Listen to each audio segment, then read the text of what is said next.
নমস্কার প্রিয় ছাত্রছাত্রী, বিদ্যাসাগর বিশ্ববিদ্যালয়ের বাংলা মেজর 1 পেপারে সাজেশন দিচ্ছি। প্রথম সেমিস্টার বাংলা ভূখণ্ডের পরিচয় ও বাঙালি জাতির উৎপত্তি ইতিহাস। অবশ্যই তোমরা কমন পাবে। সমস্ত প্রশ্নের পিডিএফ দিয়ে দিচ্ছি, এই ফাইনাল সাজেশনের সমস্ত প্রশ্নের পিডিএফ অ্যান্সার দিয়ে দিচ্ছি। লিঙ্ক ডেসক্রিপশনে, পিডিএফ পাসওয়ার্ড ভিডিওর মাঝে দেখিয়ে দেওয়া হবে। তো প্রথম অধ্যায় থেকে আমরা পড়তে বলবো যে বাঙালি জাতির উৎপত্তির ক্ষেত্রে কোন কোন নৃতাত্ত্বিক গোষ্ঠীগুলির প্রভাব ফেলেছিল। তো এই প্রশ্নটা আমি রেখেছি, গতবারে এসেছে, তার সত্ত্বেও আমি রেখেছি, এটা রিপিট হওয়ার চান্স রয়েছে। তো যাই হোক, এটা অতটা গুরুত্বপূর্ণ হলে একবার দেখে রাখবে। বঙ্গ নামের উৎপত্তির বিভিন্ন মতবাদগুলি উল্লেখ করো। প্রাচীনকালে বাংলার গুরুত্বপূর্ণ জনপদগুলির নাম লেখো। বাঙালি সংস্কৃতি বিকাশে ভূগোলের ভূমিকা আলোচনা করো। এর মধ্যে অবশ্যই বঙ্গ নামের উৎপত্তি, এই জনপদ খুবই গুরুত্বপূর্ণ, সাথে এটা দেখতে কিন্তু আমি বলেছি।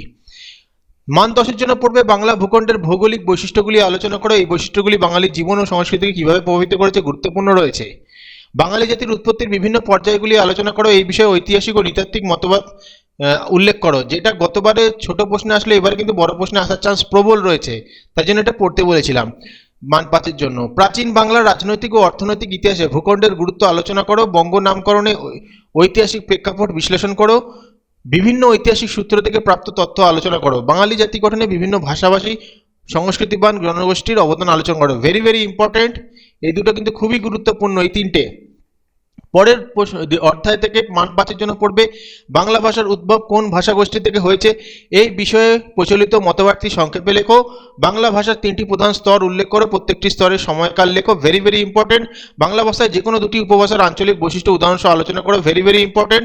বাংলা ভাষার মধ্যযুগের সাহিত্যিক নিদর্শনগুলির গুরুত্ব সংক্ষেপে লেখো। এটা পড়ে রাখতে পারো। মান 10-এর জন্য রয়েছে বাংলা ভাষার উদ্ভব ও বিকাশের প্রধান পর্যায়গুলি বিস্তারিতভাবে আলোচনা করো। প্রতিটি পর্যায়ের ভাষাতাত্ত্বিক বৈশিষ্ট্যগুলি উল্লেখ করো। Very very important. বাংলা লোকভাষা উপভাষার গুরুত্ব আলোচনা করো। এদের আঞ্চলিক বৈশিষ্ট্যগুলি কিভাবে বাংলা ভাষাকে সমৃদ্ধি করেছে, ইম্পর্টেন্ট রয়েছে। বাংলা ভাষার প্রাচীন যুগের মধ্যযুগের ভাষাতাত্ত্বিক বৈশিষ্ট্যগুলি তুলনামূলক আলোচনা করো। উপভাষা কাকে বলে, বাংলা ভাষার প্রধান উপভাষাগুলির পরিচয় দাও এবং তাদের বৈশিষ্ট্য আলোচনা করো। Very very important. বাংলা ভাষার আধুনিক স্তরের ভাষাতাত্ত্বিক বৈশিষ্ট্যগুলি আলোচনা করো। এই সময় ভাষার কি কি পরিবর্তন ঘটেছিল। তা তৃতীয় অধ্যায় থেকে পড়বে মান 5-এর জন্য বাংলা স্বরধ্বনিগুলিকে কয় ভাগে ভাগ করা যায় ও কি কি উদাহরণ সহ আলোচনা করে। এগুলো কিন্তু সবকটাই পড়তে হবে মান 5-এর জন্য। বাংলা ব্যঞ্জন ধ্বনিগুলির শ্রেণীবিভাগ উদাহরণ সহ উল্লেখ করো। ধ্বনি পরিবর্তনের প্রধান কারণ সংক্ষেপে আলোচনা করো। অধ্বনি অধিধ্বনি কাকে বলে উদাহরণ দাও। আন্তর্জাতিক ধ্বনিমূলক বর্ণমালার গুরুত্ব আলোচনা করো। মান 5-এর জন্য এগুলো সবকটাই পড়তে হবে, এগুলো বেশি বড় না, এগুলো কিন্তু সবকটা পড়তে হবে, এর মধ্যে কিন্তু কোনো কাটছাট করবে না। মান 10-এর জন্য পড়বে বাংলা ভাষা স্বরধ্বনি ও ব্যঞ্জনধ্বনির বৈশিষ্ট্য আলোচনা করো। এদের উচ্চারণের স্থান ও প্রকৃতি উল্লেখ করো। ধ্বনি পরিবর্তনের বিভিন্ন সূত্রগুলি উদাহরণসহ ব্যাখ্যা করো, যেমন অভিশ্রুতি, অপিনিহিতি, সমীভবন। ধ্বনি পরিবর্তনের কারণগুলি বিস্তারিতভাবে আলোচনা করো। ভাষা ব্যবহারের ক্ষেত্রে এই পরিবর্তনগুলি কিভাবে প্রভাব ফেলে। অধিধ্বনি ও সুরধ্বনির মধ্যে পার্থক্য উদাহরণসহ আলোচনা করো। বাংলা ভাষায় এদের ভূমিকা কতটা। আন্তর্জাতিক ধ্বনিমূলক বর্ণমালার প্রয়োজনীয়তা আলোচনা করো। প্রয়োজনীয়তা বা গুরুত্ব আলোচনা করো। বাংলা ভাষার ধ্বনিগুলিকে আইপিএতে কিভাবে উপস্থাপন করা যায়, এটা গুরুত্বপূর্ণ, এটা গুরুত্বপূর্ণ এবং এটা খুবই গুরুত্বপূর্ণ। চতুর্থ অধ্যায় অর্থাৎ শেষ অধ্যায় মান 5-এর জন্য পড়ে বাংলা শব্দভাণ্ডারকে কয়টি প্রধান ভাগে ভাগ করা যায় ও কি কি উদাহরণ দাও। এটা ধরো মান 5-এ সবকটা পড়বে, ছোট ছোট, তাই সবকটাই পড়ে নেবে। শব্দার্থ পরিবর্তনের প্রধান কারণগুলি সংক্ষেপে আলোচনা করো। ধাতু ও প্রত্যয়ের সংজ্ঞা দাও। এদের প্রকারভেদ আলোচনা করো।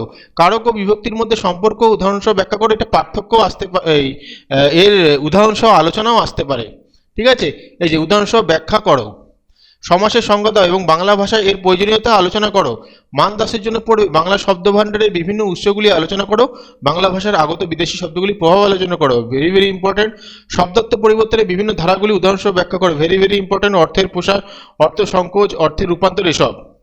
বাংলা পদ পরিচয় কাকে বলে, বাংলা ভাষায় বিভিন্ন প্রকার পদের উদাহরণ আলোচনা করো।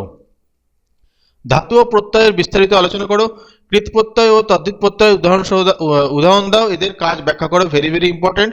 কারক ও বিভক্তি নির্ণয়ের নিয়মাবলী উদাহরণ সহ আলোচনা করো। বাংলা বাক্যে এদের ভূমিকা বিশ্লেষণ করো।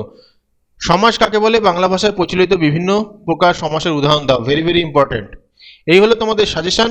এগুলো সবকটা করতে পারলে তো খুবই ভালো, নির্দ্বিধায় পরীক্ষায় ভালো নাম্বার আসবে। তবে যেগুলো গুরুত্বপূর্ণ বললাম সেগুলো পড়বে, আর যে যে অধ্যায়গুলো সবকটা পড়তে বলেছি সেগুলো কিন্তু কিছু বাদ দেবে না। ভালো করে পড়ো। ভিডিওর মাঝে পাসওয়ার্ড তো আমি দেখিয়ে দিয়েছি, সেগুলো দেখে তোমরা এই নোটসটা ডাউনলোড করে নিও।